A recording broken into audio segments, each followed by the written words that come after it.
It is not new information that YNW Melly has been in hot water for years with the possibility of a death sentence hanging over his head. Things couldn't be more serious. But it's his recent footage that's really raised some eyebrows and gone viral, especially because of how he looked. Yes, the man needs an appointment with a barber, but that's not what is getting fans worried about this viral footage. Let's get into the details. YNW Melly appears in court. So let's rewind to February 2019, Florida. Rapper YNW Melly, whose real name is Jamal Demons, gets arrested and slapped with 2 counts of first-degree murder. The police say Melly and his friend YNW Band, aka Krillin Henry, did the unthinkable. They allegedly murdered their own friends and tried to stage the scene like a drive-by shooting. Yeah, you heard that right, folks. This is some serious next-level drama. Fast forward to June 2023, Melly's back in the spotlight, not for a new track, but for his high-stakes trial. He pleads not guilty, standing firm on his innocence, but in a dramatic twist, the judge declares a mistrial, but that is not the end of the case. Though Melly heads back to court this fall, and if he's found guilty, he could be looking at the death penalty before fall. The man finds himself back in court for his latest appearance, where he smiles, as he usually does for the cameras. However, it was this moment during his last year's trial that has gained attention online. He appears to be praying, and then blows a kiss to the mother of one of the victims. Found it disrespectful, and walked out because I don't know what you praying for. Because you sitting over there like you won't got no remorse, like every time I walk and you smiling, you know this ain't the time for that. This case is sad. This is serious. Recently, his attorneys have filed a motion to exclude certain phone conversations from the courtroom. These conversations between YNW Borland, Melly's co-defendant, and his girlfriend Juna Molina are deemed irrelevant by the defense, according to court documents obtained by Hip Hop DX. The defense argues that the chats are mere small talk with no significant value to the trial and should be considered inadmissible hearsay, thus not used against their client. Now, let's talk about Melly's current situation. He's been moved from Broward County Jail to the Paul Rain Detention Center in Pompano Beach, Florida. This maximum security spot keeps a close eye on inmates with a limited movement and visitation through a non-breakable window using a built-in phone. It's definitely a tougher environment. Back in January, Judge John J. Murphy III was honest about pushing this trial forward. He declared that Melly's retrial for the alleged murders of YNW Sack Chaser and YNW Juvie would start on March 5th, or as soon as the case could be heard. The judge is clearly tired of delays, noting Melly's been locked up for over 50 days awaiting trial.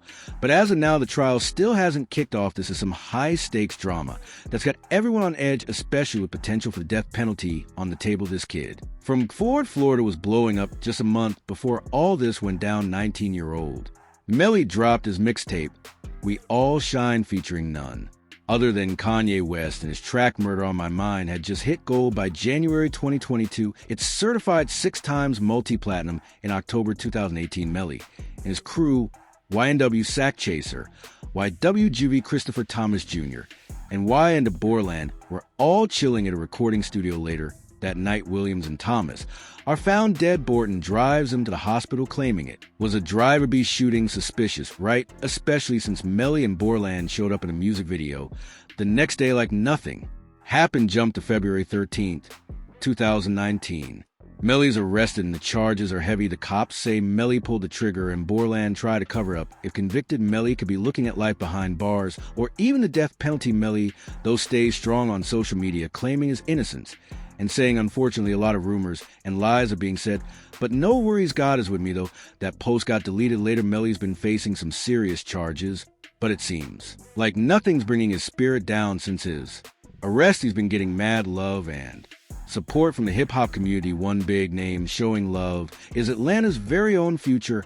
On Melly's 20th birthday, Future hit up Instagram with a heartfelt shout-out, posting free my little brother Melly on his story. YNW Sack Chaser's family, on the other hand, are adamant that Melly is, and they made a statement to TMZ claiming that they will fully back the state's decision, whatever it may be. Their representative had some strong words, saying if the state of Florida feels the death penalty is warranted in this case, then we 100% fully support it. YNW Melly should feel the exact fear and panic he so viciously and consciously brought upon his innocent victims. That's some heavy stuff evidence against him during the initial trial. The state pulled out some digital receipts to claim that Melly confessed using an Instagram exchange between Melly and Pay Gambino on October 26. 2018, Pay asked if Melly was okay. Melly allegedly responded, "I did that, SH." But Melly's defense attorney, Stuart Adelstein, tried to poke holes in this by showing that Melly usually spelled that, as that in his messages. Prosecutor Christine Bradley countered this by showing that Melly did use a conventional spelling in some messages. And even in his song Melly Fix, that they also claimed that the shots came from inside. The car surveillance footage captured Melly and his crew hopping into a Jeep before the fatal shooting. When the police found the vehicle hours later, Williams and Thomas were dead from gunshot wounds. Ballistic analysis suggested that the shots were fired from inside the car, specifically from where Melly was seen sitting. Although the gun was never found and no gunpowder residue was discovered on Melly, this evidence pointed toward an internal shooting rather than a drive-by, and my determination was that this is not a drive-by shooting, and it's based upon this picture here, which is a very good picture to describe it. Jay is at a stationary position when all but one of these rounds are going in. At some point, the prosecution brought in gang expert Danny Polo to testify about Melly's alleged affiliation with the G-Shine Bloods. Polo claimed Melly was deeply involved, knowing all the signs and using gang lingo in his messages. And what is does or mean hurt is a term used by members of G-Shine to refer to each other. It's like calling each other bro or dude. Same thing. The state presented photos and text to back up these claims, suggesting that the murders might have been gang-related, although the exact benefit to gang wasn't detailed. The state then used phone records to map the movements of Melly and Band's phones on the night of the murders. FBI Special Agent Brendan Collins showed that the phones pinged near the crime scene, though he couldn't definitively place them together. At every moment, Miramar Police Detective Mark Moretti confirmed that no devices appeared directly at the crime scene due to Me's phone having its location services turned off. However, surveillance footage helped trace Melly's movements, including when he was picked up by rapper Fredo Bang after the incident. BSO DNA analyst Kurt RHS tested various items found in the Jeep, like a water bottle and a spent shell casing, but none matched Melly's DNA conclusively. However, DNA that may have been Melly's was found on the rear passenger side door handle, where the shots were believed to have been fired from. In a bold move, Florida prosecutors plan to introduce a whole bunch of YNW Melly's lyrics evidence in his upcoming retrial. According to the Miami Herald, Broward County prosecutor Alexander Buckaloo filed a court document on Wednesday listing an impressive array of Melly's workday.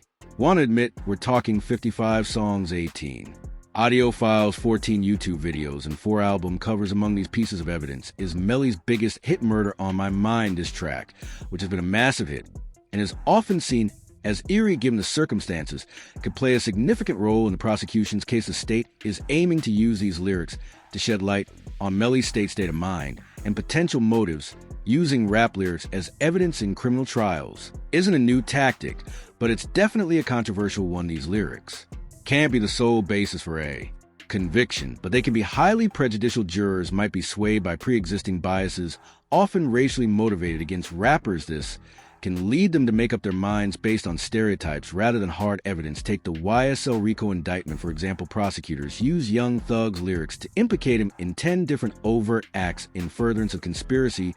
This case highlights the tricky line between artistic expression and real life crime. It's a tactic that's been criticized for unfairly targeting hip-hop artist Young Thug. Ghana and over 24 associates from a Young Slime Life YSL label and artist collective faced a major indictment on gang-related charges last May. The 88-page grand jury indictment labeled YSL as a criminal street gang and detailed 182 acts, including members wearing clothing or accessories with slime. The further conspiracy individual charges range from murder and attempted robbery to aggravated assault with a weapon. Georgia prosecutors also accused all 28 defendants of violating the Racketeer Influenced and Corrupt Organizations Act by engaging in a pattern of illegal activities to acquire money and property. Controversially, rap lyrics from Grammy-nominated musicians, including a posthumous Juice WRLD single, are being used as evidence of the 28 defendants. 6, including star Young Thug, are set to stand trial. The trial began on November 27th in Atlanta and is expected to last most of the year. This isn't the first-time rap lyrics have been introduced in court. In 2012, a Louisiana judge allowed some lyrics from 187 in Boo's murder trial when Bobby Shmurda faced gang-related charges in 2014. His hit hot was heavily scrutinized, though not formally cited as evidence. "I'm guilty for where I live," Shmurda told Vulture. "I was never part of no gang." In 2019, prosecutors used lyrics from the late Dreo the Ruler to accuse him of murder.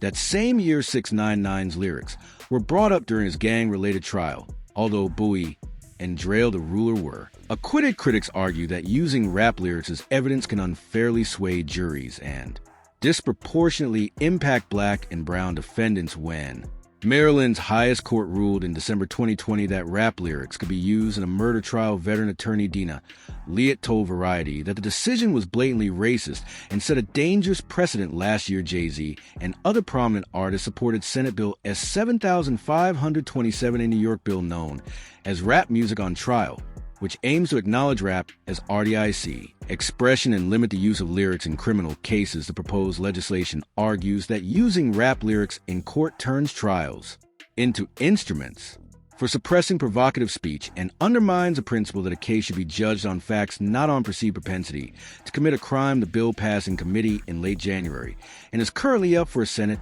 and Assembly vote. State Senator Brad Hillman, who sponsored the bill, told Fox 5 New York, "No one ever thought that a Johnny Cash was going to shoot a man, and in Reno just to watch him die, or Bob Marley shot a sheriff but spared a deputy." But that's exactly what prosecutors are trying to convince juries about across this country. The legislation, unveiled in November 2020, took a significant step forward on Tuesday, October 12, 2021, successfully passing through the Senate Codes Committee, marking its initial move toward a full Senate vote. Jay-Z has also lent his voice into this issue. His lawyer, Alex Spio, has said this is an issue that's important to Jay-Z and all the other artists that have come together to try to bring about this. He wants to do. Jay-Z's lawyer, Alex Spiro, a partner at Quinn Emanuel Card and Sullivan, told Rolling Stone Spiro co-wrote the letter with University of Richmond professor Eric Nielsen, who authored Rap on Trial with University of Georgia law professor Andrea Dennis. Spiro noted that he and Jay-Z, who previously fought for racial diversity in arbitration panels, leading to national reforms, view the proposed legis as a bellwether that could influence other states by changing the law here. "You do a lot of good for the cases that it affects, but you also send a message that progress is coming. We expect it will be followed in a lot of places." Spio said. Fat Joe also voiced his support, telling Rolling Stone back in 2022, "Our lyrics are a creative form of self-expression and entertainment. Just like any other genre, we want our words to be recognized as art rather than being weaponized to get convictions in court. I hope the governor and all the lawmakers in New York take our letter into consideration, protect our artistic rights, and make the right decision to pass this bill." Before his tragic murder in 2021, Los Angeles rapper Dreo the Ruler experienced this practice firsthand, despite being acquitted in the 2016 murder of a 24-year-old man. Dreo spent 3 years in prison as prosecutors built their case around lyrics from his song Flex Freestyle. Although investigators agreed he didn't pull the trigger, they used his lyrics to argue he brought armed associates to target another rapper, RJ, who wasn't even at the party. "I didn't even think they could do that."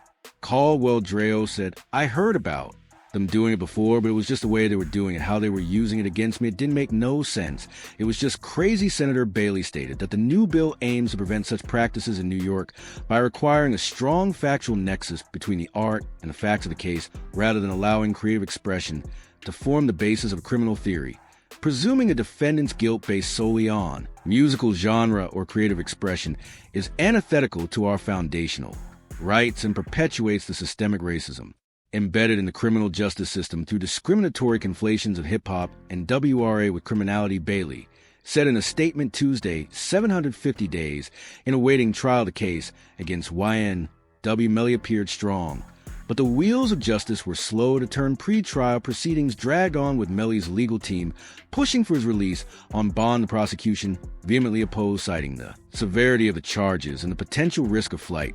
The judge sided with the prosecution, and Melly remained incarcerated, his future hanging in the balance. While the delay, the complexity of the case, coupled with a meticulous gathering of evidence, contributed to the postponement of the trial. COVID-19 further complicated matters, causing widespread delays and disruptions in court systems across the country.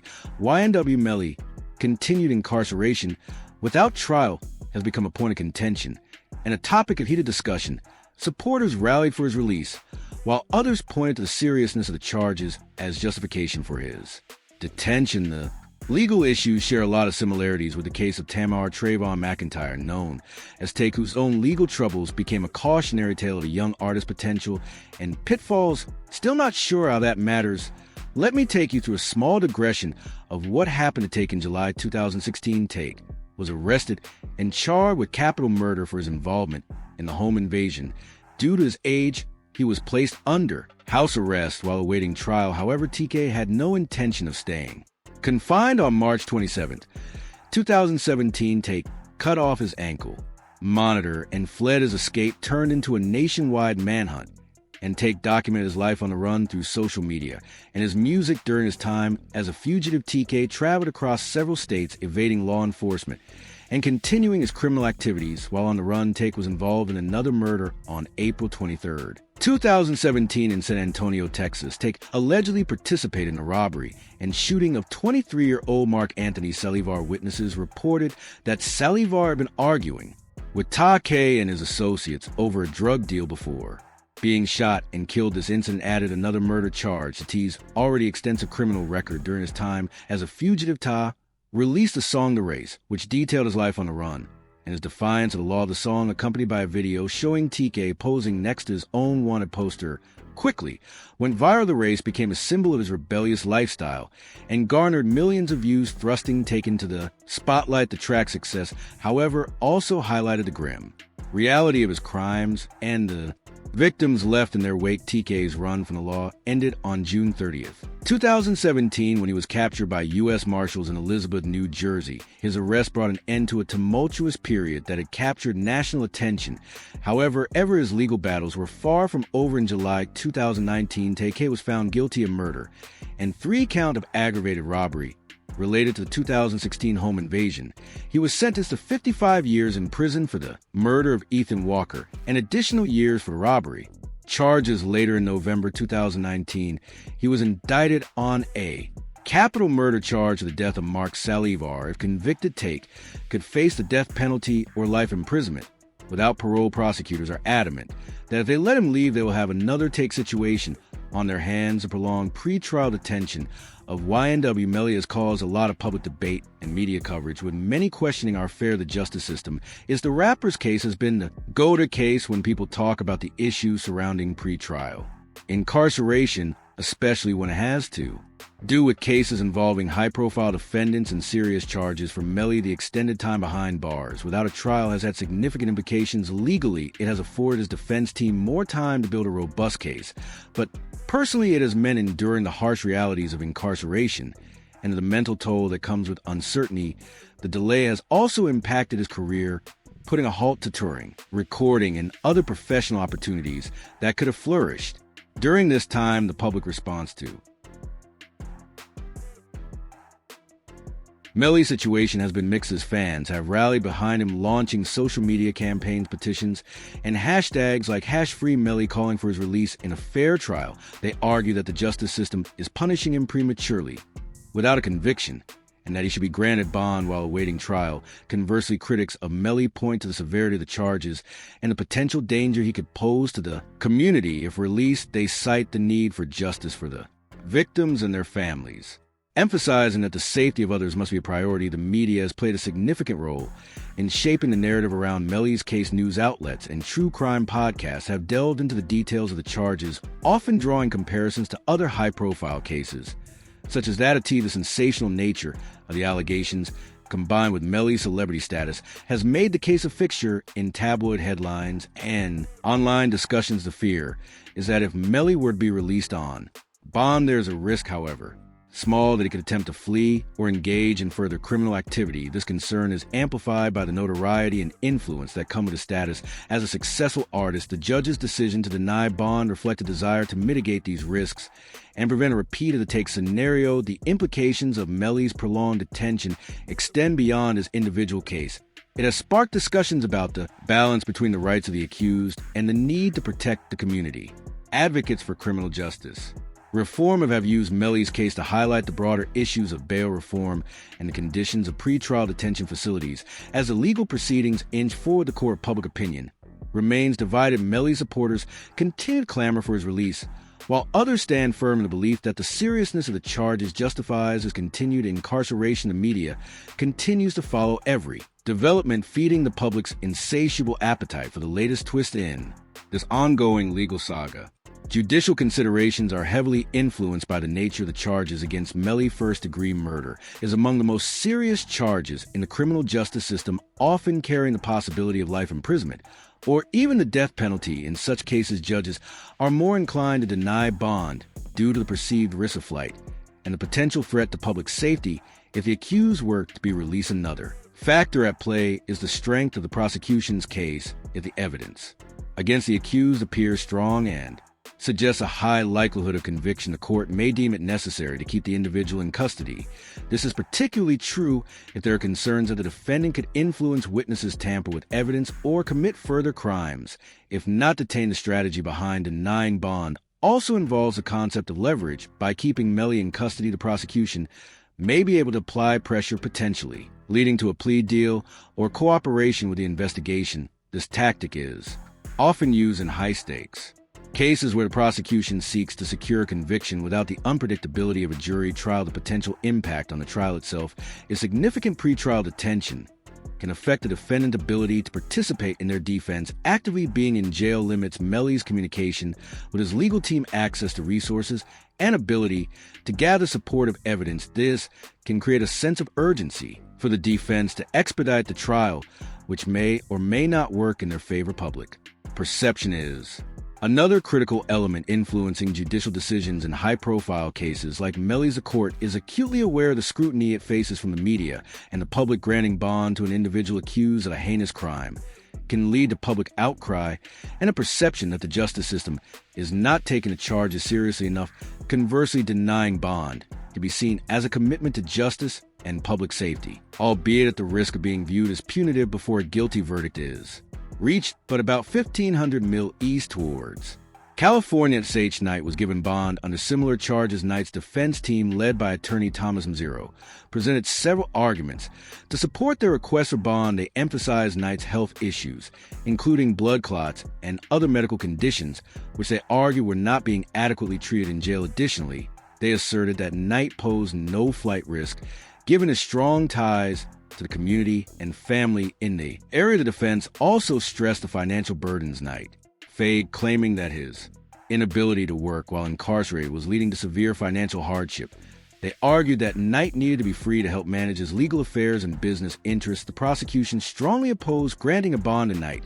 They highlighted his extensive criminal history, which included charges of assault, robbery, and previous instances of violent behavior. Prosecutors argued that Knight's release would pose a significant threat to public safety, given his alleged involvement in violent crimes. They also contended that Knight had a history of intimidating witnesses and obstructing justice, suggesting that his release could compromise the integrity of the trial. The prosecution painted a picture of Knight as a dangerous individual with propensity for violence, making a strong case against his release on bond. After hearing arguments from both sides, the judge ultimately set Knight's bond at $25 million. This amount was one of the highest bonds in California history and reflected the court's assessment of Knight as a high-risk defendant. Knight's legal team argued that the bond was excessive and effectively denied him the possibility of really. Despite the high bond amount, Knight's legal team attempted to reduce it. In subsequent hearings, the bond was lowered to $10 million, still substantial. Ultimately, Knight